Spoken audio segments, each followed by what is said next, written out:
السلام عليكم ورحمة الله وبركاته. أهلا بكم يا حبايبي في قناة اخترنا لك مع نودي. فضلا وليس أمرا، لو عجبك الفيديو بتاع النهاردة لايك كتير للفيديو والاشتراك وتفعيل الجرس علشان أي حاجة جديدة أنزلها توصلك مني بإذن الله. النهاردة هنعمل مع بعض بلح الشام. بصي التسوية بتاعته ولونه رائع زي اللي انتي بتشتريه من محلات الجاهز. جربي بنفسك واحكمي. بصي هش من جوه مقرمش من بره، اللون بتاعه الذهبي الجميل اللي انت بتشوفيه في محلات الجاهز وبيكون غالي جدا. جربيه بطريقه نودي وبخطوات نودي وان شاء الله هيطلع معاكي مظبوط من اول مره. ولو انت اول مره تعمليه في حياتك هتبقي استاذه فيه، لانه طريقته بسيطه، مقاديره اسهل، وكل حاجته في بيوتنا ان شاء الله باذن الله ومفيهوش اي حاجه صعبه. بصوا يا ولاد الطعامه، بعد الفطار بقى يا سيدي كوباية الشاي الجميلة بتاعتك أو فنجان القهوة بتاعك التحفة، وتقعدي بقى مع نفسك كده تفصلي بعد اليوم الطويل العظيم ده، وتاكلي بلح الشام مع كوباية الشاي بتاعتك وبالهنا والشفا. يلا مع بعض نشوف المقادير. معايا هنا إن شاء الله كوبايتين دي بالتساوي، ومعايا من السوائل كوبايتين. عبارة عن ايه الكوبايتين؟ كوباية ونص مية والنص التاني زيت، يبقى كوباية ونص مية ونص كوباية زيت. ومعايا 3 بيضات، ودي فانيليا للبيض. ومعايا هنا معلقة نشا كبيرة، معلقة سكر كبيرة، رشة ملح، معلقة صغيرة بيكنج باودر عشان يخلولك هش ومرتفع مش مضغوط. أول حاجة هعملها بإذن الله إن أنا هنزل بالسوائل اللي هي كوباية ونص مية ونص كوباية زيت، وأحطهم على النار يغلوا، وبعد كده هنزل بالدقيق. دي أول خطوة.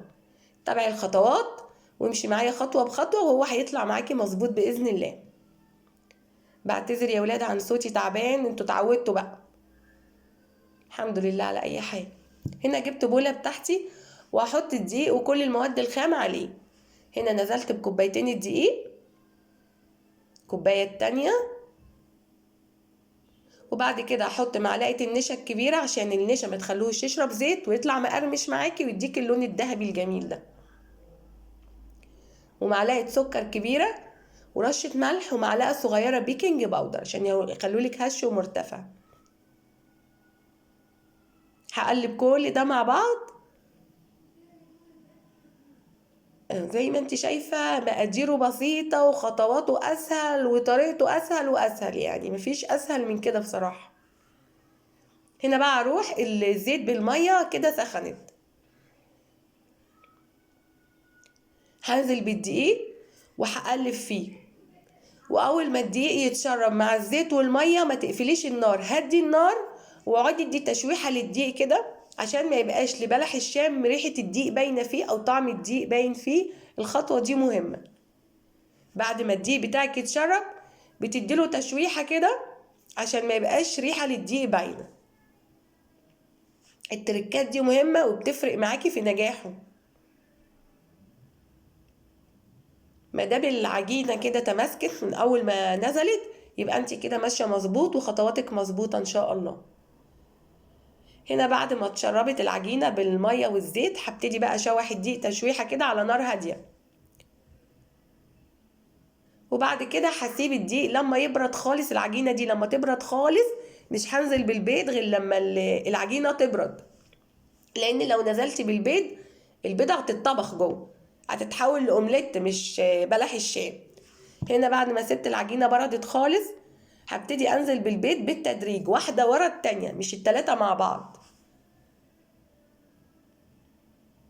و3 بيضات كمية كافية جدا، ما تحاوليش تكتري عن كده. اول بيضة هنزل عليها بمعلقة فانيليا صغيرة. متحطيش الفانيليا على ال3 بيضات مرة واحدة، لا هيبقى برضو للبيض ليه ريحة.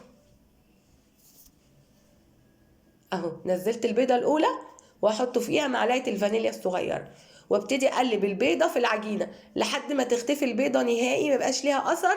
اروح نازلة بالبيضة التانية، وهكذا اقلب البيضة التانية لحد ما يكونش ليها اثر خالص في العجينة، انزل بالبيضة التالتة، وكل بيضة احطها فيها معلقة فانيليا صغيرة. اهو كده هتبتدي تقلبي لحد ما البيض كله يدخل في العجين. دي اول بيضة، هكمل بقى انا البيض وارجع لكم تاني. عشان وقت الفيديو يا ولاد. وده اللي تقلبي لحد ما البيضة ما يبقاش ليها اثر خالص. هنا بعد ما قلبت ال3 بيضات بصي العجينة ملساء وطرية ازاي. هي دي عجينة بلح الشام. خلي بالك بلح الشام ما بيتحطلوش زبدة او سمنة، زيت فقط لا غير. لا تعملي انت ابتكارات من عندك وتقولي احط سمنة او زبدة، ما تحطش فيه غير زيت، خلي بالك. هنا هجيب كيس الحلواني واحط فيه الكميه اللي انا هعملها. لو ما عندكيش كيس الحلواني ما توقفيش نفسك، اي كيسه من بتاعه حفظ الخضار او الفاكهه وتعملي لها من تحت بالمقص وتشتغلي بيها عادي، فاتحه بالمقص كده من تحت. هنا بقى لازم الزيت يكون بارد، ما يكونش اتحط على النار. ليه يا نودي؟ لان انت لو الزيت بتاعك سخن هياخد وش من بره ومش هيستوي من جوه، هيبقى ني معاكي. هنا عشان تطلعي كل الصوابع قد بعض استخدمي على مقاس اول 4 صوابع في ايديكي واقطعي العجينه، او زي ما انا بعمل كده. كده يطلع معاكي كل الصوابع مظبوطه وبنفس المقاس. اهو بصي بوريكي تاني اهو، اول 4 صوابع من ايدك اشتغلي عليهم كده هيطلع كله قد بعضه. بصي هنا نزلت بيه، اوعي تقلبيه، بقولك لا، لما يطفو كده على الوش ويطلع تبقي تقلبيه، ما يتقلبش وهو كده اول ما يطلع. بصي بعد ما طلع دي اول مرحله في القلي، بيدي لون ذهبي خفيف وبعد كده بتقليه تاني. هي دي طريقه المحلات والسر بتاعهم، ان هما بيقلوه على مرتين. اول مره بيدي لون ذهبي خفيف وتطلعيه، تستني تكملي بقيه الكميه، وبعد كده تسخني الزيت. بقى المرحله التانيه الزيت لازم يكون سخن وتنزلي بيه المره التانيه. هو ده بقى سر قرمشته، سر لونه الذهبي، ان هو بيقعد معاكي مقرمش فتره طويله، ان المحلات بتقليه على مرتين مش على مره واحده. دي بقيه الكميه. معلش هو هيبقى صعب عليكي ان انت هتقولي هقلي على مرتين ومش عارفه ايه، لا، اشتغلي في حاجتك على اكمل وجه عشان تطلع مظبوطه معاكي باذن الله. يعني مش تكلفي وفي الاخر على خطوات بسيطه تبوظي اللي انت عملتيه كله.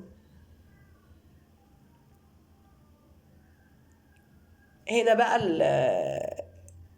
ده عشان طبعا العجينه فيها بيض فعامل الفقاقيع دي والزيت سخن. بصي بقى اللون بقى دهبي ازاي ومقرمش.